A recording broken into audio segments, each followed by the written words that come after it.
So I went from an A1C of 9.1 to an A1C of 5.4 in under 5 months, which without insulin, most people would say is simply impossible.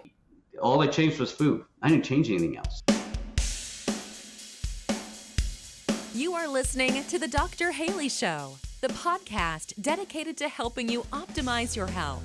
Each episode, there will be an interview or a message to help you discover better health. We will be featuring health radicals on the show to bring new ideas to the table, as well as doubling down on key fundamentals to support you living your best life. Your host is no other than the founder of Haley Nutrition, Dr. Michael Haley.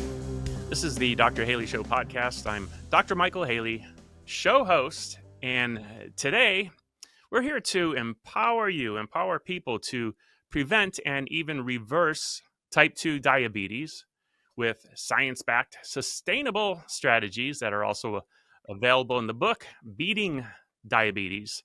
Today, we'll find out why no extreme diets or medications are required. Today's guest is an entrepreneur, technologist, and author on a mission to change how we think about diabetes and food. After having a serious scare with diabetes, Chris Reade refused to accept it as a life sentence. He took control, reversed it, and now shares his science-backed practical approach in his new book, Beating Diabetes. Get ready for an eye-opening conversation on breaking free from medication, mastering blood sugar control, and living healthier without extreme dieting.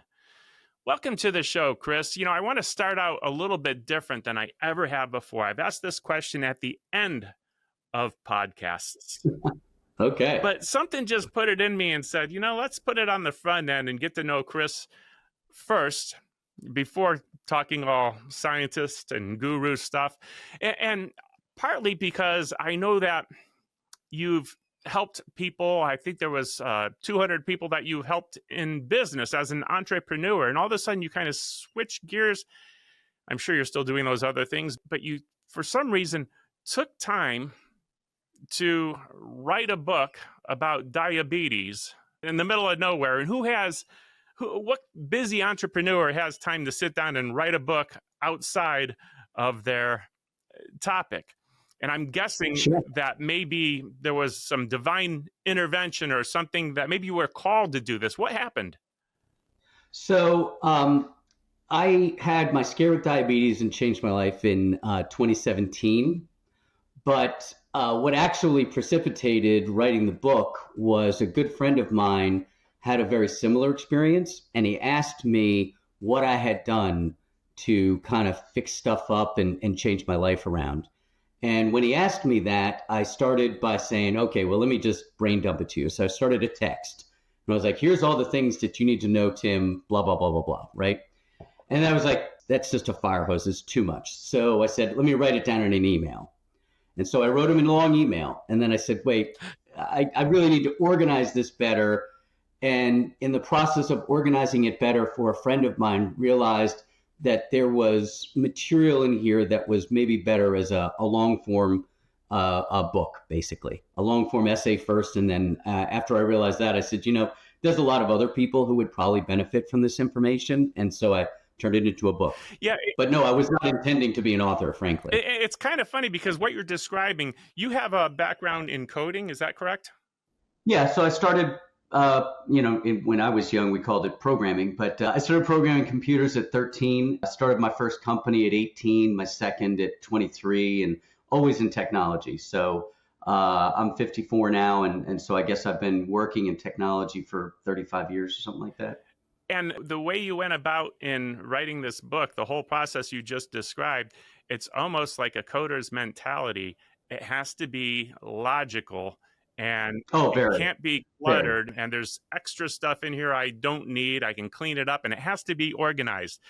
I dabbled in coding a little bit, and it was one of those things where it always had to be right. And I might wake up in the middle of the night with an idea, and I better write it down or open up the computer and get it into code before I lose it, because it was so, this is unique. This is the coolest way that I've... My wife has had just about enough of me doing that in the middle of the night. Yes, that's true. Wake up and Got it. But also you're absolutely correct. So I'm a systems person at the end of the day. And I don't believe, and this is why I wrote the book the way I did, and the way that I structured, the way that I have kept diabetes in remission for all these years. It's a system. And if the system is simple and you can follow it, then you'll do it. And that's the way coding is. That's the way I approach pretty much everything in my life. Running my business, writing code, which frankly, I haven't written code in a long time. But yes, I'm always a systems thinker, and I believe that a system that is too complex is one that won't be used. Yeah. At the end of the day. It makes sense. And it also kind of answers the question, well, who are you to write a book about health? You're not a medical doctor, right? Nope. But the kind of person that can research and logically think and organize. Well, and also I had the help of a lot of medical professionals, right? So what happened was I had an insurance exam, like for life insurance, like, as you do. And by kind of random happenstance, I'd had one a year before. And the year before, I'd had sugar normal, totally normal, A1C of like, 5.0, 5.1, something like that, blood sugar at 95, it was fine. And it wasn't even on my list. And then a year later, I happened to have to do another one, and my A1C was over 9. And my blood sugar that day was about 160, 170 at the test. And I was like, wait, what in the heck has just happened to me? And the first thing the doctor said, I mean, you're a doctor, you know what primary care physicians say to patients in that situation is, okay, here's some drugs. And unfortunately, this is only going to get worse. And that's the normal progress, frankly. And for most people, that is what happens. I was young. I was only 46. And I really, really, really didn't want to take drugs the rest of my life. I really was very focused on living a normal life. And I considered myself a pretty healthy person. And so for me, that finding a way to do that was of paramount importance, not to write a book. I mean, I wrote the book 8 years later, but more just to find a way that I could get rid of diabetes, live a normal life, and not be that weird guy who has to eat all different foods and can't go to a regular restaurant. Like, I didn't want to be that guy either, which is not to say that that's a terrible thing, but I just didn't want to be that guy. Yeah, you don't want to offend people like me, but... Well, but that's the thing. So I like I said, I wanted I wanted my normal life back, right? And then really at the end of the day, that's all I was trying to do. And so what I ended up doing was doing a ton of research, as you said. I mean, I'm a science-focused human being, and so I believe go where the scientific method tells you to go. And so I followed that, and that's what led to writing this book, actually. Yeah, and what you've kind of described, and not all medical doctors practice this way, but one of my recent guests used the term symptom satisfaction. They're in the business of symptom satisfaction. And in your case, the symptom is numbers on a blood test. And we want to satisfy those. We want to fix them. We want to make them normal. And we do that with chemistry. So take this. And we just satisfied the symptom. But we didn't do anything about fixing you, about your health. Right. And and also what we did. So for me, and you can basically replicate what I did a lot of different ways. You can do it, as you said, with chemistry, with medicine. You can do it with very extreme, like keto style diets, like people who do paleo and stuff like that. You can absolutely do the same thing I did. My problem with that was I didn't feel like I could keep up an extreme diet like that for decades. And I was only 46. So I'm like, I could be doing this for 40, 50 years. I can't do that for I can't eat nothing but meat and fish for the next 40 years. I couldn't imagine a world where I could do that. And so what I discovered when you do the research is that the real key to a lot of this stuff is soluble fiber. And that's like been the magic thing that has changed my life. Yeah. And I want to back up a little bit because you were talking about the, meat, fish, high fat, high protein diet, which is also a form of symptom satisfaction, because what you're really doing is just kind of tricking the body. You're never giving it glucose. You're never giving it sugars or Right. an opportunity for the sugar levels to go up, and you're not creating the insulin response. But Right. It also means that you never get to have any birthday cake ever. and you haven't really addressed the problem, which we Right. haven't gotten to yet. You Yep. talked about fiber. The problem might be gut issues. It might be too much fat. It could be a lot of issues. And I want to get to that. Let me back up, though, because I never really asked that first question. And that has to do, again, with kind of who you are and what made you into who you are.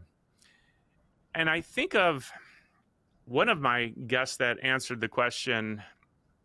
The question is, when you were young, growing up, or sometime in your life, what were some power words that were spoken into your life that just kind of stuck with you, that That's a good maybe one. shaped you into who you are? Sure. And I think Dr. Lynn, you already have the answer. I can see this. I remember Dr. Oh, yeah. Lynn Anderson, someone said, keep on swinging. It was a baseball player.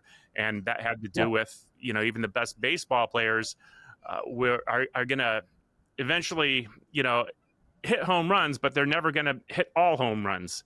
And in fact, Yeah. they miss more than they actually hit. But Oh, think about it. I mean, if you bat 300 in the MLB, that means you strike out 60% of the time, right. right? And that's like superstar status. You hit 300 in MLB, you're going to the Hall of Fame regularly, but yeah, you're still striking out 60% of the time. No, I would say that's really true. And I don't know if it's a good mantra, but when I was all my life, my parents told me of a story from, obviously, I don't remember it because I was an infant, but I was a little kid, probably a year and a half, 2 years old, maybe 3. And I'm playing with blocks, and the blocks, I'm trying to stack them up, and they keep falling over. And my father comes over to help me put them back up. And I grab the block out of his hand, and I say, I do it myself.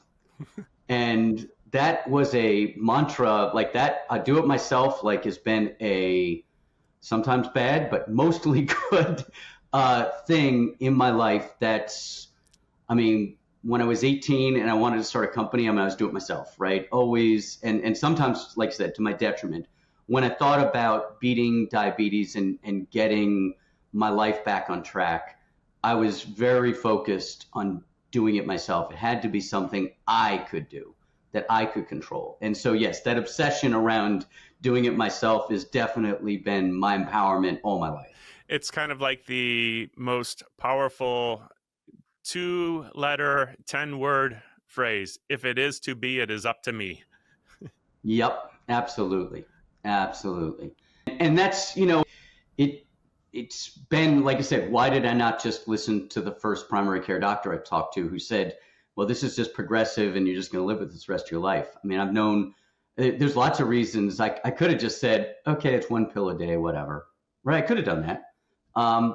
And so what drove me to not do that was, I think, a version of I do it myself. Like, I was just unwilling to just accept an external push like that. And it had to come from within, which is, like I said, for good or for ill, that has been certainly, as you say, that has been a power word or a power phrase, whatever you want to call it, all of my life, for sure. Yeah. That's a great question. Not so good when it comes to, pulling weeds around the house or. Yeah, that's got its moments. Like I said, sometimes to my detriment, where I do things myself that maybe I need to delegate or to get out of the way of. But yeah, no, it's that is definitely what is behind writing this book and the experience behind that book that led me to do it. I get it. You enjoying the show thus far? One of the many health secrets that we have covered on the show is all around aloe vera, specifically drinking raw aloe vera. Our aloe vera has helped our customers effectively heal their gut, increase their intestine health, lower inflammation in the body, eliminate and/or decrease acid reflux, have glowing skin and hair, and so much more. Now, as a frequent member of our audience, you will be exposed to exclusive specials and coupon codes for the awesome products manufactured by Haley Nutrition. That's right, for simply being awesome and tuning in. You can get a mini discount to help you optimize and better your health. To see how we can help and support you on your health journey, tune into the episodes and listen for coupon codes that you can use at www.haleynutrition.com before you make your orders of raw aloe vera. Once again, it's www.haleynutrition.com. Now, back to the show. Let's talk about the soluble fiber. Sure. What is it about fiber that helps maintain blood sugar levels? So there's two basic types of fiber, and insoluble fiber, which is primarily like whole wheat or what you see in corn. It's like the strong fiber that you can't really digest. Then there's a second type of fiber called soluble fiber. Soluble fiber is the things that you see in broccoli or oatmeal or beans or edamame or hummus or any of these sorts of things. And that type of fiber you can digest, but it turns into kind of a mush in your stomach and it slows down digestion because it takes longer for your body to clear it and to absorb the nutrients from it. And it is that aspect of that kind of food that plays a role in sugar absorption. Because what basically you're doing is if you have some sugary food, but in front of that sugary food or along with it is a whole bunch of soluble fiber, then what's really going to happen is you're still going to absorb that sugar. That's still going to happen, but it's going to happen over a much longer period of time. And because it happens over a much longer period of time, you never spike out your blood sugar. And it's the spikiness of the blood sugar that is harmful. That's what causes diabetes, is when you have so much sugar in your system that it overwhelms the amount of insulin your pancreas can create. And so basically what you're doing is you're kind of slowing the roll of sugar through your system. And which is why, and it's unfortunate, I talk a lot about this in my book, whole fiber is great for you. It's great for you. There's 100 reasons people should have whole fiber, but it really doesn't do anything for sugar absorption. It's just not going to help you.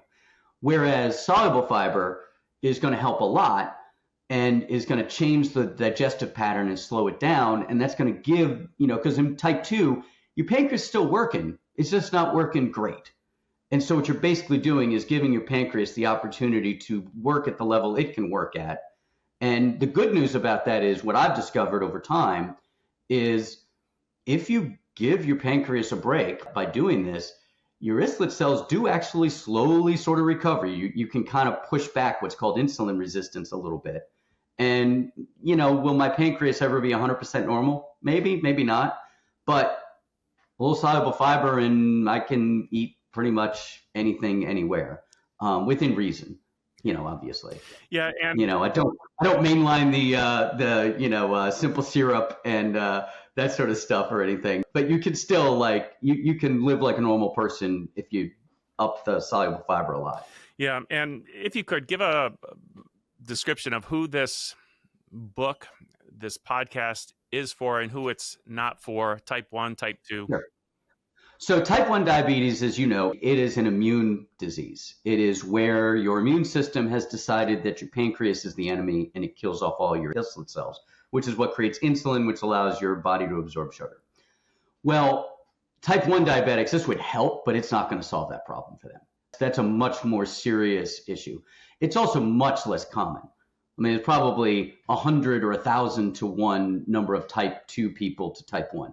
Type 2 means, and this is actually fascinating, it's one of the research pieces in there. Type 2 is actually, and this is weird because everybody knows these people, type 2 appears, as near as we can tell, to be fat on your pancreas. A very small amount of visceral fat on your pancreas. In a British study, they said about 1 gram, which is tiny. It's so small, but it's enough to get your pancreas to stop working particularly well. So this book and the podcast is really for type 2 diabetics who are trying to control type 2 diabetes without insulin or without metformin or without berberine, whatever they want to take. And the idea is to help folks regain control by lowering the amount of those drugs that they take, or in a perfect world, eliminating them. Mm-hmm. So that's who it's for at the end of the day. Yeah. And what are the common medications again? So what do they do? Obviously the number one is insulin, right? Insulin's the big drug, but that's usually, you got to be pretty far down the road before you're taking insulin. I'm probably targeting folks who are taking metformin, which is the most common diabetes blood sugar control drug. And Um, what does that one do? and so what metformin does, this actually also fascinated me, and you obviously know you're a doctor. So, but uh, your liver is where most of the sugar comes into your body on its own. So when you absorb food, your liver is the thing that's actually secreting glucose because you need glucose to run your brain and your body. And so for a lot of different reasons we could geek out about ATP if you want. But at the end of the day, your liver needs to be told to manufacture a little less glucose. And what metformin does, apparently, for whatever reason, is tell your liver to chill out and produce a little less glucose. I'm vastly simplifying that, but that's basically what it does. There's a supplement you can buy called berberine that does basically exactly the same thing. And actually, for me, if I feel like, because I'll still measure my sugar sometimes, if I feel like I'm getting somewhere, I'll start using a little berberine for a while. But it's really, metformin is like the first line, every primary care physician in America, the very first time somebody comes in with pre-diabetes or diabetes, they're like, here's some metformin, have a nice day, right? That's the very first thing they're going to do in most cases. And it's because it's an old drug, it's off patent, it's cheap. And it's effective, almost no side effects for anybody. So it's a really good drug, which is why physicians love it. In my case, I just wanted to get rid of everything. Yeah. And how were you measuring your blood sugar levels? So when I first started, I barely do it now because it's been stable so long, it doesn't really tell me that much. But I used to just use a standard, prick your finger test every single day. When I was first battling this, Dexcoms and stuff didn't exist. If I had this happen now, I probably would use a Dexcom. But again, it's an expensive thing that you have to maintain all the time. And I just was like, I wanted, that was the whole point, was to be able to live without medical interventions. But a Dexcom can be amazing. I mean, nowadays, like I said, if I'd had access to it, I'm a science guy, man. I'd have used it. I'm not sure how those work. So what it does is it attaches on the outside of your arm typically, and it is basically kind of like an Oura ring or a smartwatch, but inside your bloodstream. So it's picking up and measuring your blood sugar continuously every second or so. My issue with that also is your blood sugar is constantly moving up and down to the response of 1,000 things that are going on, whether you just ran up the stairs, whether you're excited about something or you're a little tired. I mean, there's a million things that are going on that are moving your blood sugar. And so actually, in some ways, too much data can lead you to, because human beings, we're terrible about focusing on individual data points instead of seeing the picture, which is why doctors like A1C as the actual measure. Because daily blood, once in the morning blood sugar tests, that's great. But the real measure is the 30-day average, which is what's called your A1C. Yeah, I'm kind of a science guy and do like to see the numbers just to see what moves them. So even the daily fluctuations with the blood sugar levels, I like to know what happens, like if I'm in ketosis and I consume this, what happens? Do I stay in ketosis or am I still in slight ketosis? Right. Absolutely. I mean, the data points are great. Yeah, one that I haven't nailed down yet because I haven't taken the time to be in ketosis enough times and interrupt it with this particular food. I'm actually in the aloe vera business. Oh, okay. And I don't fully understand it because aloe vera is made up of something called mucopolysaccharides. And a polysaccharide means many sugars. Yep. When you break down that slimy stuff, it's the simple sugar mannose is the dominant sugar molecule. And interestingly, mannose, that particular sugar, somehow lowers blood sugar levels instead of raises them. Huh. Yeah. Interesting. It is. I didn't know that. And it's learn something new. Yeah, it's one of the reasons why they're using mannose when people have cancers. Because cancer will actually, not only will it lower blood sugar levels, but cancer molecules apparently attach to it because they want to consume sugar, but they can't use it for energy. And apparently it causes those particular cells to starve out instead of thrive because they want sugar. That's interesting. And Well, it's interesting since you mentioned that. One of the things about the visceral fat in the pancreas thing in diabetes was a big eye opener for me, because everybody knows somebody who's, you know, significantly overweight never becomes type 2 diabetic. And everybody has met a runner who's like 4% body fat sort of people and yet is diabetic. And it's an interesting, like the science behind what we've learned around what makes this tick, just in the last 20 years, is really kind of amazing. The knowledge that we actually have about what you're talking about, like, hey, this sugar actually lowers sugar instead of raising it. It's like, wow, and how's that possible? what you just said there, in the last 20 years, yes, and we still only know this much. I'm showing a pinch with my fingers for those that are just listening. We have so much more to learn. Sure. The study that interested me on the aloe vera was they gave rats that were in ketosis aloe, and this was done back in, I think, like 1935. But apparently the rats stayed in ketosis when they were given aloe vera, which is a sugar. So it's like, okay, that's interesting. I need to Giving it like orally, like not aloe like I use for sunburn, but like actually eating it? Yes, our customers, we have topicals, but they ingest it mostly for their immune system, some to lower their blood sugar levels, and others for, irritable bowel conditions and all that stuff, which ties in with things like diabetes. If your bowels aren't working right and, you're not absorbing accurately as you should, some things are leaking right into your bloodstream because your bowels are irritated. And when you consume foods like fiber, I think this is interesting, a possibility, you're feeding your microbiome. Oh, yeah. And as you strengthen your microbiome and kind of remake or reseed or seal the walls of your intestines, possibly they're working more like they're supposed to, and that might have an impact on your blood sugar levels.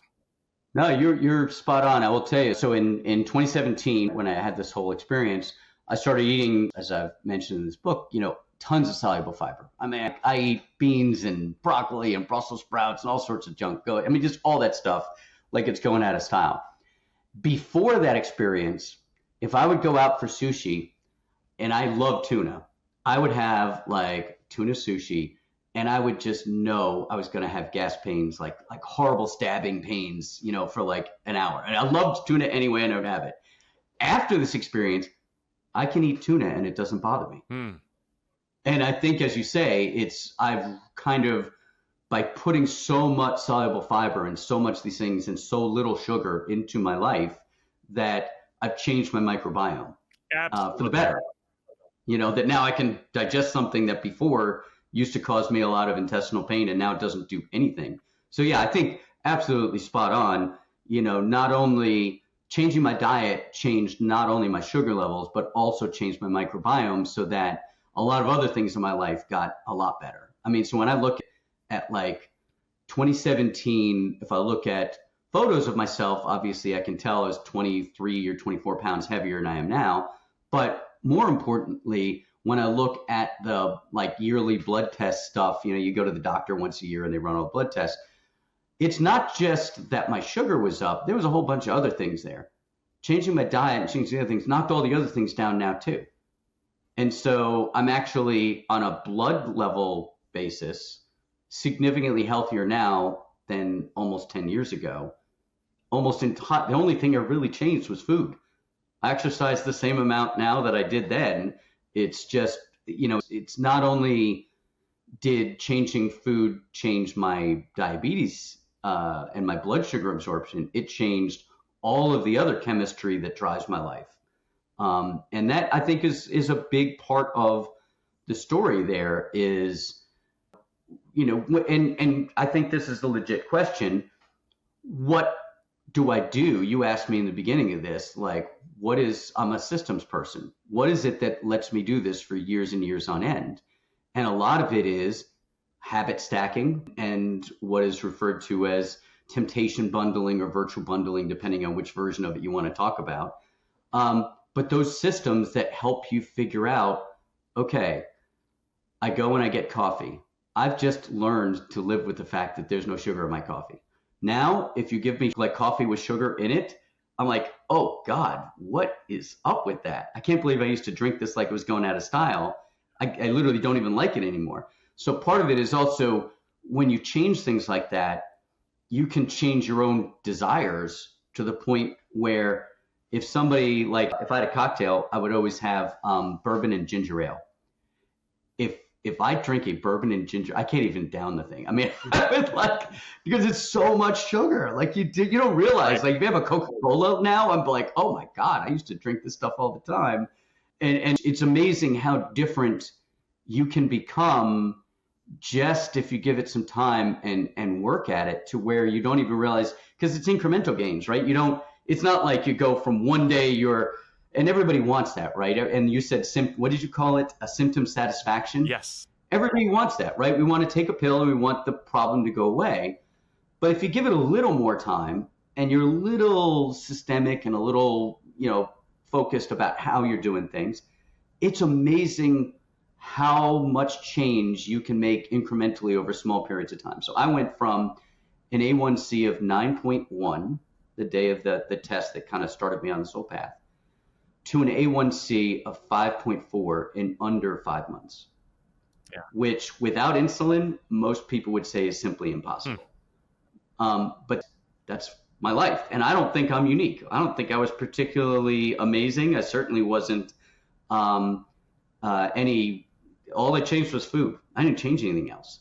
And that's, I think, a big message for people. Food is medicine. You can change a lot with what you put in your body. Yeah. As a thank you for tuning into the Dr. Haley Show podcast, I have a special coupon code that can be used throughout the month of September 2025. Get $20 off your purchase of $200 or more at HaleyNutrition.com. The coupon code is SAVE20. That's SAVE20. And as usual, you can even use this coupon with on sale and already discounted bundled items. Enjoy the rest of this podcast. A lot of my audience doesn't have room for error, and they have to stay very, very strict on their diets. And I would encourage them to continue to do so. For myself, I'm going to be transparent, maybe shock a few of them. I drink coffee. Not a horrible thing. It can actually be healthy, but I could not possibly drink coffee with sugar because I would feel miserable. Everything about me would know it was bad by the way I feel. I'd be irritable. If you're in ketosis, you can smell sugar too. Like, it's amazing. Like, if somebody hands me something, the smell alone will tell me if there's sugar in it. I don't even have to eat it. Like, I just look at it, I'm like, oh, wow, that's got a lot of sugar in it. Like, instantly. It's kind of weird. Like, you start being able to notice that stuff, and it's kind of funny that way. Yeah, for about 10 years, I've been a little bit addicted to my morning coffee, an organic coffee I put a vegan protein in it that has, organic vanilla and organic stevia in it. And I drink it cold, and to me, it's almost like a frappuccino because it's sweetened with the stevia and it has a nutty flavor with the protein. Absolutely delicious with no sugar, and it's healthy. Yep. It's a healthy option. So, what is the difference between organic stevia and stevia? I don't. Well, no, stevia, is essentially like a tea leaf. And, okay, I didn't know what the stevia was. And they juice it to get the sweetness out of it. Or you can actually buy the dehydrated leaves that are just crumpled up into a powder. They're not going to be nearly as sweet as the processed stevia. But so organic, just referring to grown without pesticides, herbicides, fungicides, and the chemicals. And because, why do we want everything organic? The chemicals are there to kill. Pesticides are in the food to kill. Herbicides kill weeds. Fungicides kill fungus. Preservatives kill microbiology. Chemistry absolutely. is there totally makes sense to kill. And my fun question is when we eat it, does it know to stop killing? We're slowly killing, and we're killing our microbiome and our guts, which are essential for good. Well, and to your point, I mean, the way that I eat, a lot of it is simpler foods. Like what is black beans? It's literally like just black beans. Real You food. you soak them in water and then you cook them. That's it. What is hummus? Ground up chickpeas. Yeah. I don't go for the hummus with lots of additives to it. We don't need a whole lot of junk in it. Straight up regular hummus, but the same sort of thing. I mean, the closer I find that the most likely thing that I'm going to find on a menu that's going to have the soluble fiber I'm looking for is going to be a whole food. Yeah. It'll be broccoli. It'll be a bean. It'll be Brussels sprouts. It'll be something like that. And that usually is present. And this is what I like about the way that I do this diet and why I can sustain it for so long is it's on every restaurant menu. Kind of like proteins. Proteins, if you're doing full protein, it's on every restaurant menu too. And so you can usually find that stuff. And so for me, I find that any restaurant will have these whole foods. It's just usually hidden in the apps or sides somewhere. It's not necessarily, and most places will let you, it's not a big deal. Like if somebody throws down, I was just in Memphis for a company thing, and the side for one of the dinners was fingerling potatoes, right? Which are lovely. They're just terrible for you on a sugar basis. It's a whole food. It's just fingerling potatoes, but they just happen to be not so hot for you on sugar. And there was asparagus on the menu on another thing. So I just asked him, hey, can you sub the asparagus in for the fingerling potatoes? No problem. Nobody batted an eye. And that, there's an instant hit of a whole food that has lots of soluble fiber in it without, having to worry about, as you said, processed foods and all this kind of stuff. Things that are whole foods, typically pretty good for you. Yeah. And a couple of neat things you also said. You mentioned soaking your beans, which is essentially getting rid of the phytochemicals on the outside that are there to protect the bean, kind of like a natural pesticide, herbicide, fungicide, only natural, but not good for our guts. And when you soak it, you get rid of that and even cause that bean to maybe sprout if you soak them long enough, which just magnifies. Yeah, you can. You can screw it up and end up with sprouting beans, which is that's for sure. Which is fantastic. Another thing you said is, when you were talking about drinking the bourbon with ginger ale, you would feel miserable. And I think a lot of people don't take the time to recognize how they feel when they eat something because the information is there. Oh, yes. Your body knows. Your body knows when you just put something in that's not good. Yeah, for sure. And for me, I haven't had a Coca-Cola in probably, 25, 30 years. I'm tempted to try one now because they're actually going to put real sugar in them and not high fructose corn syrup. But I'm not going to because I still wouldn't feel good. I think it's going to be healthier. I think sugar is healthier than high fructose corn syrup. But it's still going to have that spike, and who wants it? Right, exactly. So when you travel, you're going to restaurants and making best use of what you can find on the menus?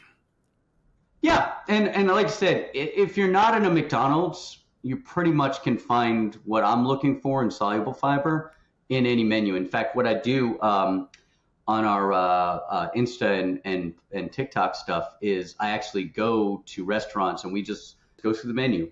It's like super fast. You just go through the menu and see what's there. And almost always, I don't think I've eaten in a restaurant and not had what I was looking for on the menu. Almost never, including international travel. I'm going to have to put a link to your TikTok in the show notes in the description below the video and also on the blog page and below the podcast if you're listening on iTunes or wherever you're listening to it. I think that's fantastic. Yeah, it's a thing for me. Like when I tried to put my life together to live without sugar and to live, lowering without having drugs and keep my sugar low.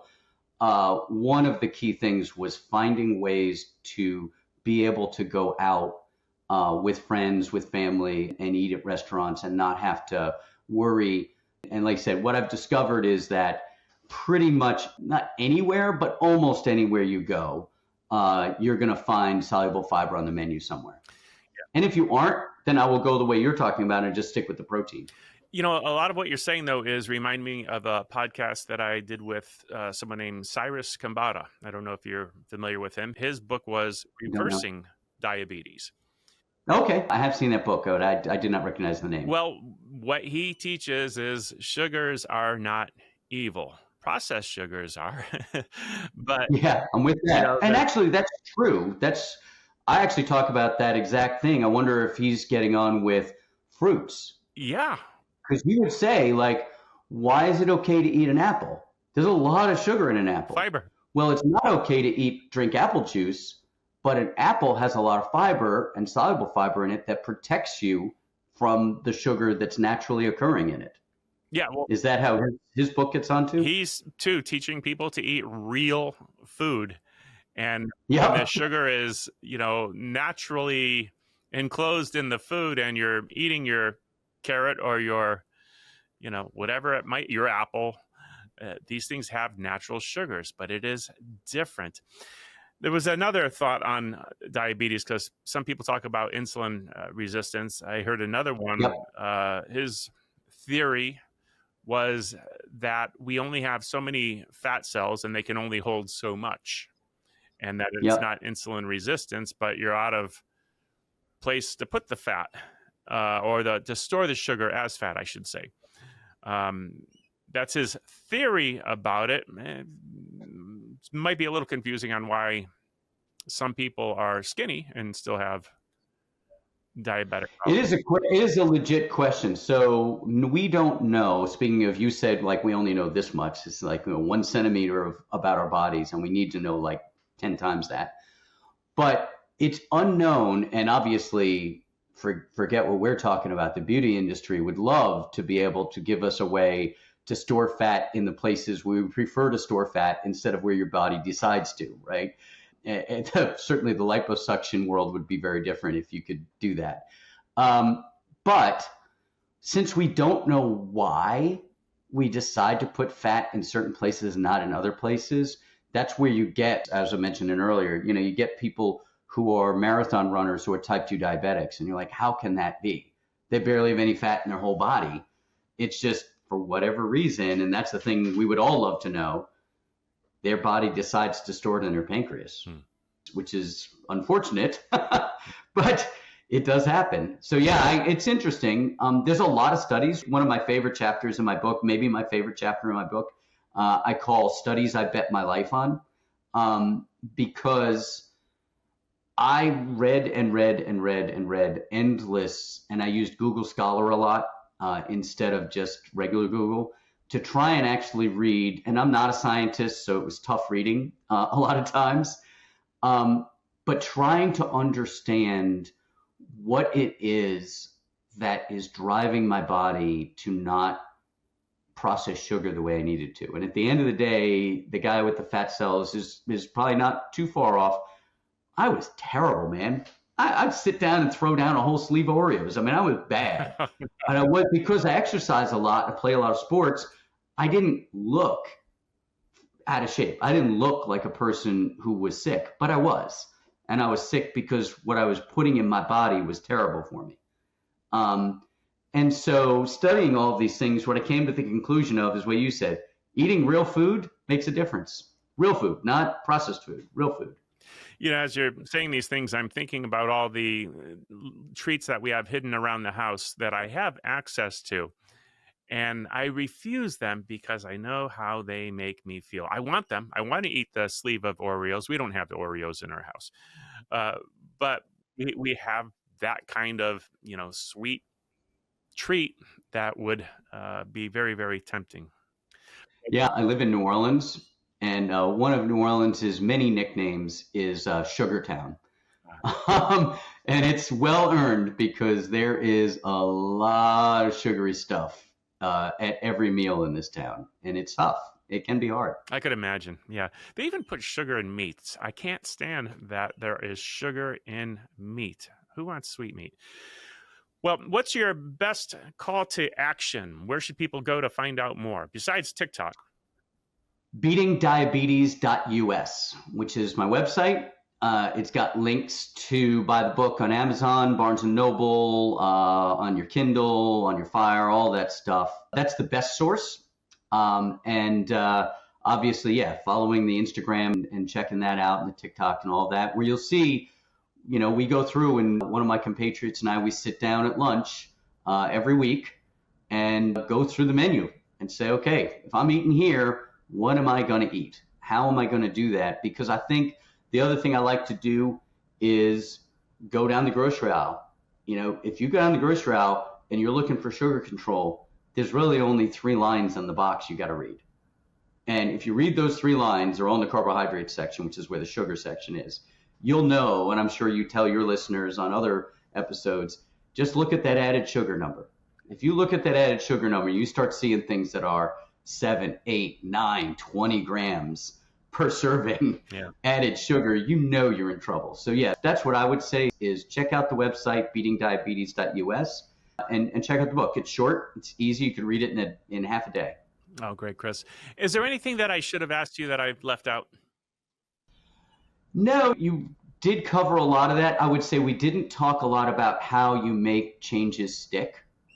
And that's a big part of my story, I think, is I try really, really hard. Like you mentioned, you don't keep Oreos in your house, so there's no temptation to eat them.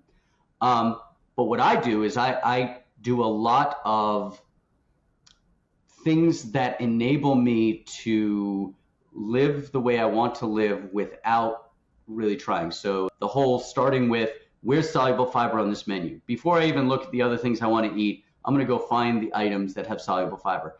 That habit reinforces me. And so when I do that, I'm automatically looking at a menu in a very different way. Or if I'm walking down the aisle of a grocery store, I'm looking at it in a very different way. By training myself to do that is how that habit is really, when you make something a habit and you make something just part of your normal routine, you'll do it, as opposed to, and that's why I oppose like what people generally call diets, is I feel like a diet's a temporary thing. I was looking at something I was going to have to do for 40 or 50 years. And as a result, I came up with a way to do it that I could do for 40 or 50 years. Sure. So I think that's the only thing we didn't really cover, is how do you make stuff stick? Because everybody can do something for 2 months. Right. I like it. Yeah. Find out more in the book, everybody. Get the book. Sounds great. There you go. That'd be great. Well, thank you, Chris, for joining me. This was great. And thanks for having me. I really appreciate the time, and it was really a very informative and fun discussion. I hope you enjoyed that episode today on the Dr. Haley Show. Make sure to hit subscribe on whichever platform you are listening to this.